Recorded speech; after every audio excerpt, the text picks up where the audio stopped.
Listen to this. This is Empower Dynasty, and I'm Q the Boss. Today's topic is titles versus economical positions.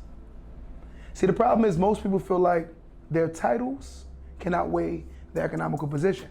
I've learned that some of the most successful people are people who don't have titles. They're very, very established because they allow their money to work for them opposed to the degree. Once a person gets a degree, they tend to get complacent and get comfortable. And they basically allow themselves to become a servant of the plantation. The plantation is the workforce. And we're gonna make sure, I'm gonna say this throughout this video, the plantation is the workforce. They get so caught up on the plantation that they don't realize that you have a gift, you have a title. You spend a lot of money to learn a gift or a skill. But here's the problem with the degree. The degree taught you how to be only employed. And that's the issue. It taught you how to put on your resume to basically be attached to a plantation. I've noticed that the people who don't have degrees, they tend to deviate from the curriculums or the programs that they were not taught. They were taught how to survive. So the survivalists tend to think a lot different opposed to the college graduates. So what you see now in America, a lot of people are so captivated by the titles. The titles mean more to them than their actual economical status. And I tell people all the time, that doesn't mean anything. Allow yourself to understand your degree doesn't necessarily mean you'll be established. Your degree don't necessarily mean that you're going to be a millionaire or wealthy, because it's not designed like that. It seems that America debts its people because they realize that the wealthy, who are the 1% of this country, they live off the labor of the people that go to school and the laborers. They don't teach other people how to change their position and their status. America is pretty much a caste system when you really look at it. It's a caste system. And the reason why I can comfortably say that is because, let's break down logistics. They say 84 to 86% of the country's population lives paycheck to paycheck. So let's say 14% don't, right? America has the highest student loan debt in the world. So I would say that means we're educated. But if we're educated, why only 1% of the country has wealth? That means they're not teaching wealth or how to obtain riches. They're teaching employment. So basically, we're sending our kids to institutions that are teaching them how to be employed and be very proud of being employed. So again, as I said before, titles versus economical situations. The person that taught me everything I know is a TLC driver. He drove for the city in a black town car. This guy said to me, a foreign guy, comes from Haiti, not extremely educated. I give him 5th to 6th grade educational level, institutional educational level. Because life can actually you can have a PhD in life. That's what people fail to realize. But you can have a doctrine from a school that doesn't necessarily mean you're economically secure or understand economics. Here's the catch. This guy sat me down one day and said, I'm gonna change my life. I said, you're gonna change your life? He said, yes, I'm gonna change my life. As I listened to this man, I realized that his meaning of changing his life was saving his money so therefore he can invest it to make it work for him, opposed to staying on the hamster wheel. I've noticed that most people in America tend to believe in order to make more money, we delegate or we give away more of our time. That's the only time we think we're supposed to be compensated. That's really bad. You shouldn't be compensated only when you're laboring. You should learn how to make your money work for you. Because at this point, money sitting in the bank is dead money. It's dead. We need returns. You need to understand that make your money, create yourself returns. The problem is the titles got you too comfortable. I met a guy one time, he told me that he's the chief engineer of janitorial services. I'm not being funny, and I'm not trying to pick apart what no one does for a living, because a janitor can be worth more than a doctor.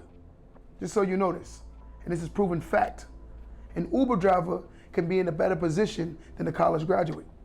And I'm gonna tell you why. In New York State, the average Uber driver full-time makes anywhere from 60 to 100K.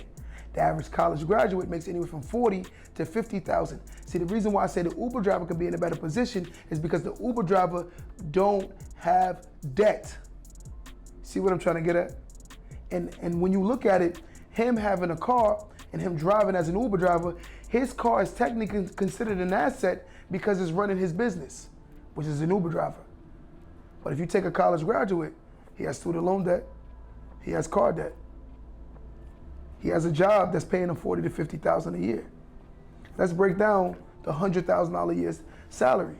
Most people believe that if I make $100,000 a year, I'm established. But here's the catch: $100,000 equates to $68,000 after taxes. 64, 68,000.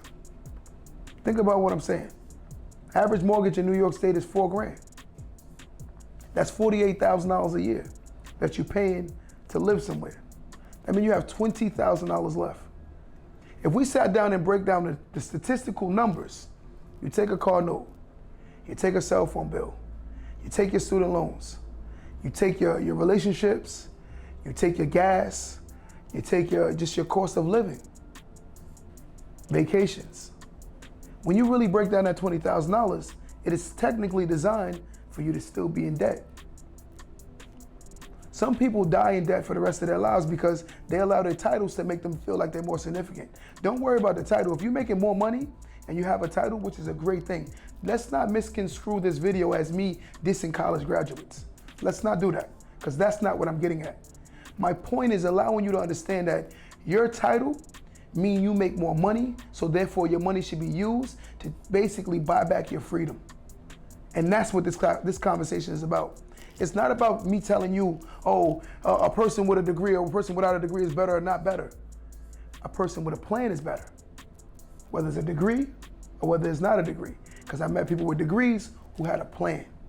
See, most people that graduate in college nowadays are starting to realize, wait, I thought I would have been a millionaire by now. And I'm pretty sure for those who are young, who just graduated college in the last couple of years, they've learned something called the rude awakening. Because again, it's not designed the way we would have liked to have thought. Years ago, when you put your money into the banking system, you got great returns from the bank. So therefore, your grandmother told you to put your money into the bank. Why? Because of the fact that they gave you good returns. Semi for your mother's generation, but for my generation, putting your money in the bank is a waste of time. It's irrelevant because there's no returns there. So therefore, I'm doing the bank only a favor. It's a one-way street. They're the only one that benefit from me putting my money into the banking system. But back to this guy that actually taught me how to invest. He told me he was going to change his life. So I asked him, what is he going to do? He said, I'm going to save my money. He taught me the rinse, recycle, repeat program. And I followed it all the way to the T. Rinse, recycle, repeat. Work hard, save your money, invest. If you're young, your body has an extreme amount of ability to labor. You understand? There's no children, there's no real responsibilities yet. But if you work hard, you save your money and you invest at a very young age, by the time you get to your older years, you're able to basically just walk away from the hamster wheel more and more and more.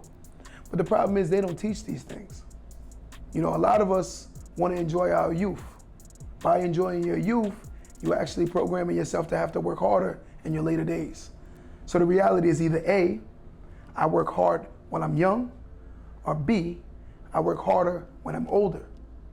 And another thing we tend to not talk about is the fact that relationships are a business. If you don't understand that, that means you didn't get the memo. A relationship is a business. By understanding, you can have all the love in the house all you want, but a broke home is not a happy home. No matter what you tell me, that it's not a happy home. And that's reality. See, the problem is most of us are programmed to believe certain beliefs based on systematic oppression. The system is oppressing its people, economically, mentally, physically. You know, they pay you crumbs to labor just to keep you coming back. And I've learned, here's the issue. Let's use a degree. Let's use no degree. There is something that's in between the two of these things. It's called DTI. DTI is debt to income. So it doesn't matter what you make, it matters what your DTI is. When you have a high DTI, you can't borrow. And by not being able to borrow, you can't leverage yourself to the life that you want. That's why most of us are stuck. We're stuck because we don't understand you need to leverage your finances to put yourself in a position where you're actually able to get off the hamster wheel more and more and more. The whole concept of investing is to buy back your freedom. See, if you got some people right now who are so stuck on their jobs that they physically have to labor for the next 20, 30 years, and they're doing 80-hour work weeks. That is basically working 2 jobs. That body is gonna be done by the time it's 50 years old. Done. But if you're young and you teach our youth how to save, how to economically position their money, to invest, to position themselves, you'll have a different situation. But it seems that that's not the teaching. It's not the teaching. See, let's reprogram the minds to think different. Let's teach each other how to invest, how to save. Get out the titles. Learn to worry about your economical status more. The title means nothing. And I'm going to go on record and say it. I understand it is a status symbol to certain people. I don't have no degree, but I'm doing well than a lot of people. But again, the degree didn't matter because I had a plan. If you chose to go to school because you always wanted to be a doctor, kudos to you and I respect that. Because I'm not going to sit here and act like that's a small fate. Again, this is not me dissing degrees. It's me allowing you to understand, don't let the title be your determining factor to success only, because your title will never, ever take you past security. It will give you stability, and that's it. And that's reality. And if you don't believe me, whatever you choose to go to college for, Google the highest gross earner in that field. And then you tell me, when you equate the bills to that gross earner, tell me, do you really believe that you'll drive the Ferrari that you envisioned yourself? You'll drive the Lamborghini that you envisioned yourself? And the answer to that question will be no. Because it's not designed for you to surpass only a certain level. There's pay levels, and it will tap out. You understand? So with that being said, don't misconstrue my words with me dissing a degree over not having a degree. It's me just telling you not to learn how to leverage your position in economic. You know, being smart, making the right decisions. At the end of the day, it's not how much money you make, it's how much money you can save. Don't let that go over your head.